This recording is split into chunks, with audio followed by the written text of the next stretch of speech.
تو بیسیکلی بات جی میں یہ بتانا چاہتا ہوں اس میں کہ یہودیوں کی یہ پرانی خواہش تھی کہ ہماری دنیا میں کوئی ایسی ریاست ہو، کوئی ایسا ملک ہو جہاں پر ہم آزادی سے اور اپنی خود مختاری کے ساتھ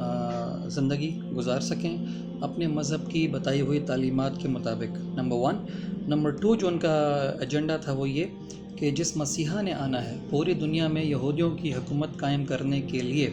اس مسیحا کی آمد کا جو پروسیس ہے اس کو تیز کیا جا سکے، سپیڈ اپ کیا جا سکے تاکہ وہ جلد از جلد آئے۔ بلکہ میں یہاں تک بتا دوں آپ کو کہ نیٹ کے اوپر ایک ویڈیو ہے، آپ سرچ کر لیں تو آپ کو مل بھی سکتی ہے، کہ جو اسرائیل کا موجودہ وزیر اعظم ہے، اس سے پچھلا جو وزیر اعظم تھا جس کا نام تھا Netanyahu, Benjamin Netanyahu, اس کی ملاقات ہوتی ہے یہودیوں کے ایک وفد کے ساتھ۔ ان میں یہودی رہبائی بھی ہوتا ہے۔ یہودی رہبائی یا ربی کہتے ہیں، جس طرح ہم اسلام کے عالم دین کو مولانا یا عالم دین کہتے ہیں، اس طرح ان کا رہبائی ہوتا ہے۔ تو اس نے پوچھا خاص طور پہ نتن یاہو سے، وزیر اعظم اسرائیل سے، تب تو یہ پرائم منسٹر نہیں تھا، ایک عام سیاستدان تھا، کہ ہم جب پچھلی مرتبہ ملے تھے تو تب بھی میں نے کہا تھا کہ مسیحا کے آنے کے لیے کام تیز ہونا چاہیے، تو کیا کام کیا تم نے؟ تو یہ آگے سے جواب دیتا ہے کہ ہم کام کر رہے ہیں اور ہم کام تیزی کے ساتھ کر رہے ہیں تاکہ وہ جلد از جلد آئے۔ تو یہودی عالم نے آگے سے کیا کہا، اپنی گھڑی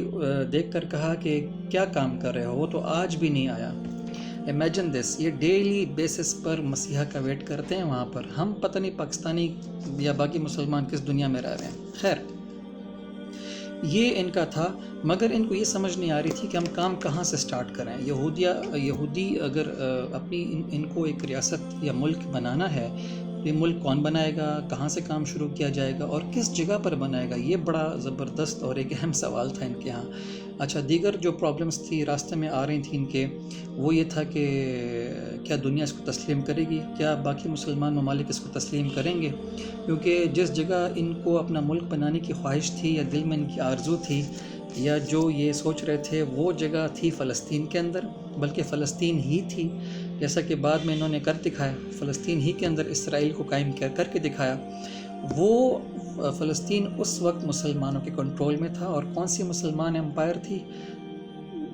آٹومن امپائر، جس کو ہم خلافت عثمانیہ بھی کہتے ہیں، جو کہ 600 سال کا پورا عرصہ ہے جس میں وہ دنیا میں رہی ہے، فرام 1299 یا 1300 کہہ لیں سے لے کر 1922 تک۔ تو بات یہ ہے کہ یہ آبسٹیکلز تھیں، مگر اس کے باوجود ایک بندے نے یہ کام کرنے کا فیصلہ کیا، اور سب سے پہلے جو اس نے کام کیا، اس نے پمفلٹ لکھا جوئش اسٹیٹ کے نام سے، اور اس میں اس نے لکھا کہ اس پمفلٹ کا مقصد ہے ماڈرن سلوشن۔ جو میرے پاس کتاب پڑھی ہے اس میں لکھا ہے an attempt at a modern solution of the Jewish question, یعنی کہ جوئش کویسچن جو دنیا میں ہے، یعنی دنیا میں جوئش کویسچن سے مراد یہ ہوتی ہے کہ یہودیوں کا کیا مستقبل ہے، کیا یہودی کبھی سیٹل ہو پائیں گے، ان کا اپنا ملک ہوگا، یہ خود مختار قوم کی طرح عزت کے ساتھ رہ سکیں گے یا نہیں، یا یہ ساری دنیا میں اس طرح تتر بتر رہیں گے، یہ ہے جوئش کویسچن سے مراد۔ اور کیا جس طرح ماضی قریب میں جرمنی کے ہٹلر نے ان کے ساتھ جو کچھ کیا،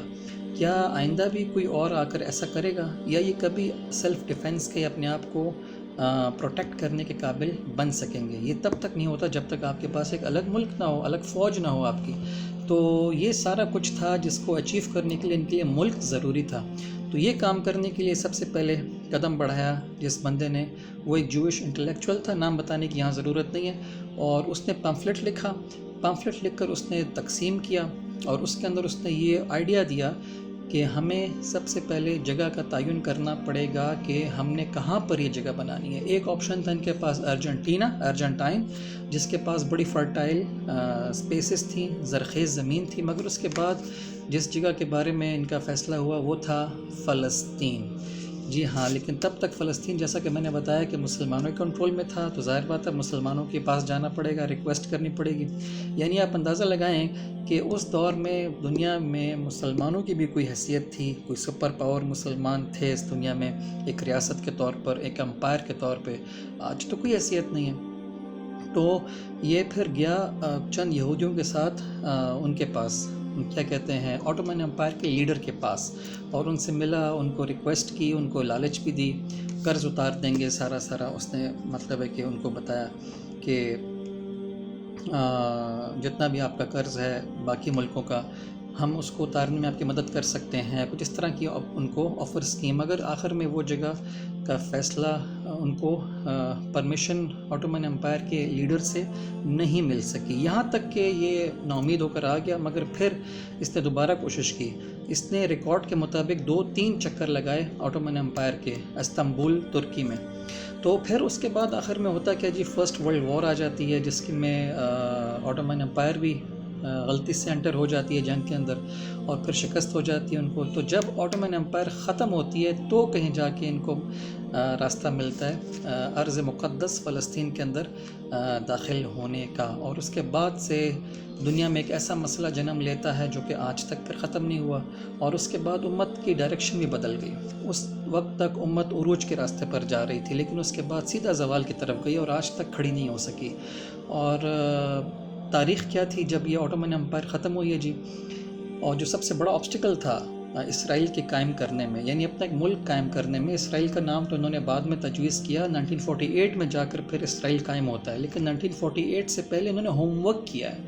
1948 تک تو یہ وہاں پہ ہجرت کرتے رہے، اور یہ کہتے تھے سب سے کہ جو یہودی دنیا میں جہاں پر بھی ہے، جب تک وہ اپنی اس ارض مقدس میں واپس نہیں آ جاتا جہاں پر ہم نے ملک بنانا ہے، تو تب تک ہم اس کو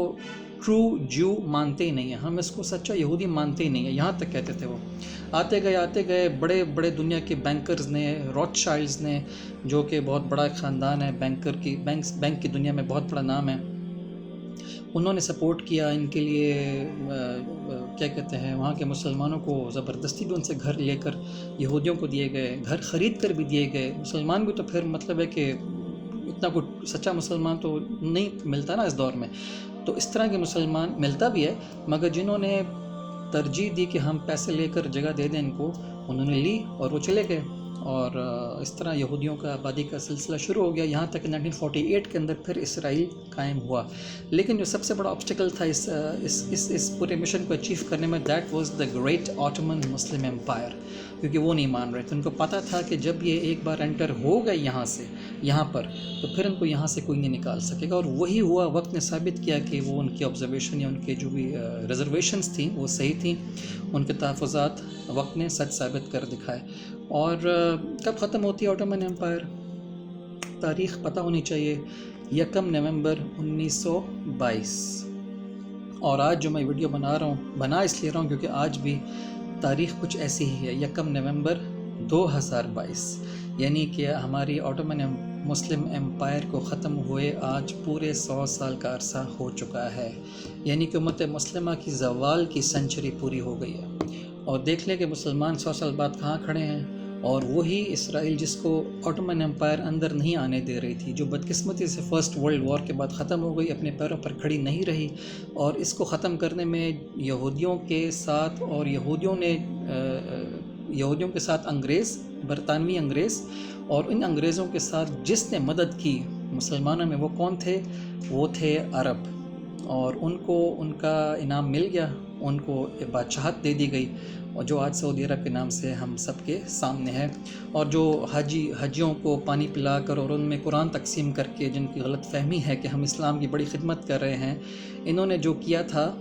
100 سال پہلے، وہ بھی تاریخ میں ریکارڈ پر ہے، اور صرف مسلمان نہیں بلکہ غیر مسلم انگریز ہسٹورینز بھی اس پر گواہ ہیں، جنہوں نے اپنی کتابوں کے اندر یہ سب باتیں لکھی ہیں۔ تو بات یہ ہے کہ زوال کی سنچری امت مسلمہ کی پوری ہو چکی ہے آج 1 نومبر 2022 کو، اور بیسیکلی پوائنٹ میں یہی بتانا چاہتا تھا کہ کس طرح یہودی اور ان کے جو مددگار ہیں دنیا میں، وہ کس طرح آگے بڑھ رہے ہیں، اور مسلمان 100 سال بعد بھی کہاں کھڑے ہیں، کتنا ماضی کے ساتھ کنیکٹڈ ہیں، کتنا حال میں جی رہے ہیں، کتنا مستقبل کے بارے میں کچھ سوچ کر چل رہے ہیں۔ ان ساری باتوں کو ہم نے ان باتوں پر غور کرنے کی ضرورت ہے۔ Thank you.